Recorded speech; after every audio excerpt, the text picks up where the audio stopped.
జై డ్రైవర్ అన్న, నా డ్రైవర్ కుటుంబం, తెలంగాణ రాష్ట్ర డ్రైవర్ కుటుంబీకులందరికీ పేరు పేరున వందనం తెలియజేస్తూ ఉన్నానన్న.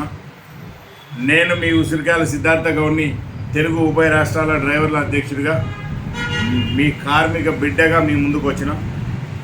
గతంలో 2014లో ఏర్పడినటువంటి ప్రభుత్వం 10 సంవత్సరాల పరిపాలన చేసి తెలంగాణ రాష్ట్ర డ్రైవర్ కుటుంబీకులకు, డ్రైవర్ కార్మికులకు చాలా ఇబ్బంది పెట్టి ఈ ఓలా, ఊబర్, ర్యాపిడ్ అనే కార్పొరేట్ రవాణా సంస్థలు ఇక్కడ ఐటీ సెక్టార్లో ఉన్నటువంటి కొంతమంది వెండర్ల త్రూలో, అదేవిధంగా ఓలా, ఊబర్, ర్యాపిడ్, పోర్టర్ అనే కంపెనీలన్నీ కూడా 2 వీలర్లని ట్యాక్సీ బోర్డులుగా వాడుతూ మాకు వచ్చేటటువంటి డ్రైవర్ కార్మికులమైన, తెలంగాణ డ్రైవర్ కార్మికులమైన మమ్మల్ని, మాకు ఉన్న స్వయం ఉపాధిని ఈ స్కూటర్ల రూపంలో స్వయం ఉపాధి మా నోళ్లలో మన్ను కొడుతున్న ఈ కార్పొరేట్ రవాణా సంస్థల్ని గతంలో ఓపెన్ చేసినటువంటి ఆనాడు ఉన్న ప్రభుత్వం కల్వకుంట్ల చంద్రశేఖరరావు ముఖ్యమంత్రిగా ఉంటూ, వాళ్ళ తనయుడు ఐటీ సెక్టార్ మినిస్టర్గా ఉంటూ ఇలాంటి కార్పొరేట్ కంపెనీలు ప్రోత్సహించినందుకు గాను ఆనాడు టీఆర్ఎస్ ప్రభుత్వాన్ని బొందబెడతాం, తప్పకుండా కాళేశ్వర ప్రాజెక్టులోనే కలుపుతాం బిడ్డ అని చెప్పి బరాబర్ వార్నింగ్ ఇచ్చిన మాట విదితమే తదితమే. వాళ్ళకు వార్నింగ్ ఇస్తూ వాళ్ళ ప్రభుత్వాన్ని దించుతామని వార్నింగ్ ఇచ్చి ఆనాడు ప్రతిపక్షంలో ఉన్న కాంగ్రెస్ పార్టీకి గౌరవ పిసిసి అధ్యక్షునిగా ఉన్నటువంటి ఆనాడు రేవంత్ రెడ్డి గారికి మద్దతు తెలుపుతూ, కాంగ్రెస్ పార్టీ తెలంగాణ రాష్ట్రం ఇచ్చినటువంటి పార్టీ, తెలంగాణ రాష్ట్ర ప్రజల పక్షాన నిలబడ్డటువంటి పార్టీ కాబట్టి తక్షణం మేము అధికారంలోకి తీసుకొస్తామని యావత్తు డ్రైవర్ కుటుంబీకులందరినీ కూడా ఆదిలాబాద్ నుంచి మహబూబ్నగర్ వరకు ప్రతి ఒక్క జిల్లా హెడ్ క్వార్టర్లల్లో, మండల హెడ్ క్వార్టర్లల్లో, ఊర్లల్లో, గ్రామాలల్లో, వాడలల్లో అందరినీ కూడా ఏకం చేసి ఓట్లు వేయించి అధికారంలోకి తీసుకొచ్చి రేవంత్ అన్నను ముఖ్యమంత్రిగా కూర్చోబెట్టుకున్నాం. ఆనాడు రాహుల్ గాంధీ గారు కూడా ఎలక్షన్ టైంలో కూడా వచ్చినప్పుడు యూసఫ్ కూడా దగ్గర నుంచి నాంపల్లి వరకు ఆటోలో తీసుకుపోయినాం. ఆటో డ్రైవర్ కుటుంబీకులం, క్యాబ్ డ్రైవర్ కుటుంబీకులం, మా కష్టాలు ఇలా ఉన్నాయని చెప్పి రాహుల్ గాంధీ గారితో కూడా విన్నవించుకున్నటువంటి పరిస్థితి.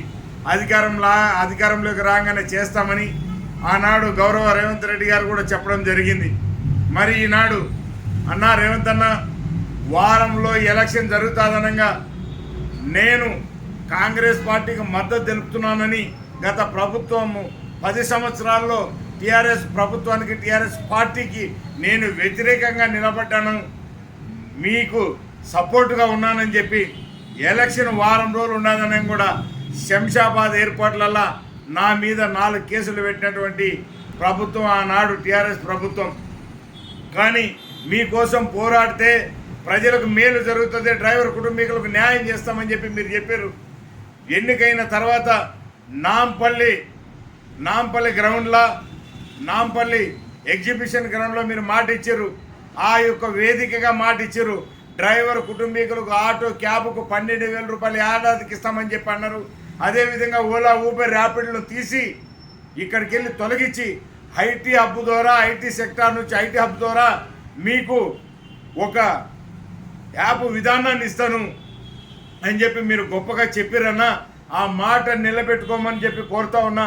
రవాణా మంత్రివర్యులు పొన్నం ప్రభాకర్ గౌడ్ గారి దగ్గరికి ఆనాడు మెమరాండం ఇచ్చాం, ఇంకా స్పందన లేదు. మీ చేతలు కూడానే ఆ రవాణా మంత్రికి కూడా మెమరాండం ఇచ్చాం, స్పందన లేదు. అన్నా దయచేసి మా బాధలు అర్థం చేసుకున్నా. రేపటి నుంచి మొదలు పెడతా ఉన్నా. ప్రతి ఒక్క యూనియన్ అధ్యక్షుడిని కలవబోతా ఉన్నా, ప్రతి ఒక్క డ్రైవర్ని కలవబోతా ఉన్నా.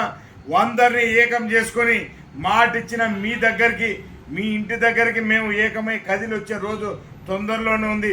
దయచేసి మా కష్టాలు నెరవేరుస్తారని మేము ఎన్నుకున్న మా ముఖ్యమంత్రి వర్యులు మా అన్న రేవంత్ రెడ్డి గారికి ఈ యొక్క వీడియో ద్వారా అల్టిమేటం విడుదల చేస్తూ, మా డ్రైవర్ కుటుంబీకులు ఈ ఎండాకాలంలో ఏసీలు వేయాలంటే డీజిల్ రేట్లు 98 రూపాయలు పైచిలుకలో, పెట్రోల్ రేట్లు 106 రూపాయల పైచిలుకలో నుంచి 110 రూపాయల వరకు అయినాయి.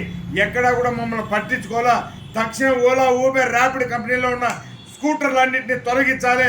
మా ఎయిర్పోర్ట్లలో, రైల్వే స్టేషన్లో, బస్ స్టాప్లలో పార్కింగ్ విధానం ఇచ్చి మా డ్రైవర్లకు మాకు చెప్పిన విధంగా ఐటీ హబ్ ద్వారా మాకు స్వయం ఉపాధి కల్పించుకోవడానికి మీటర్ విధానం లేదా యాప్ విధానం ఇవ్వకపోతే తక్షణం మళ్ళీ ఉద్యమం స్టార్ట్ అయ్యే రోజు దగ్గరలో ఉందన్న నా అమ్ముడు రిక్వెస్ట్ చేసి చేతులు జోడించి వేడుకుంటా ఉన్నా. అదేవిధంగా మా డ్రైవర్ కుటుంబీకులందరికీ చెప్తానా, అన్న డ్రైవర్ కుటుంబీకులారా నిశ్చింతగా ఉండండి. మీకు మాట ఇచ్చే ఆనాడు కాంగ్రెస్ పార్టీకి ఓటు వేయమని చెప్పింది నేనే. ఇది మీ అందరి దగ్గరకు వచ్చి చెప్పిన మళ్ళా నేను మీ ముందుకు వస్తున్నా. నాకు అధికారంలోకి పార్టీని తీసుకురావడం, మనకున్న కార్మిక రవాణా చట్టాన్ని నెరవేర్చుకోవడం మన బాధ్యత. ఆ బాధ్యత ప్రకారం పనిచేసిన ఇవాళ అధికారంలో తెచ్చిన ఆ కాంగ్రెస్ పార్టీ కూడా మేలు చేయకపోతే నేను ముందు వరుసలో ఉండి తిరగబడ్డానికి, కొట్లాట చేయడానికి, యుద్ధం చేయడానికి నేను సిద్ధమై ఉన్నా. మీరందరూ కూడా సిద్ధమై ఉంటారని కోరుతా ఉన్నా. ఎందుకంటే రేవంత్ అన్నను ముఖ్యమంత్రి చేసుకుంది మన డ్రైవర్ కార్మికులమే. మన కష్టాలు నెరవేర్చుకోవాల్సిన బాధ్యత కూడా మన మీదే ఉంది. నేను కొట్లాడి మళ్ళీ ఆ హక్కులు సాధించుకోవాలంటే మీ అందరు తోడ్పాటు ఉండాలి. మీరందరూ ఏకమై రావాలని కూడా కోరుకుంటూ సెలవు తీసుకుంటా ఉన్నా. జై డ్రైవర్ అన్న. డ్రైవర్ నాయకత్వం వర్ధిల్లాలి. ధన్యవాదాలు మిత్రులారా. జై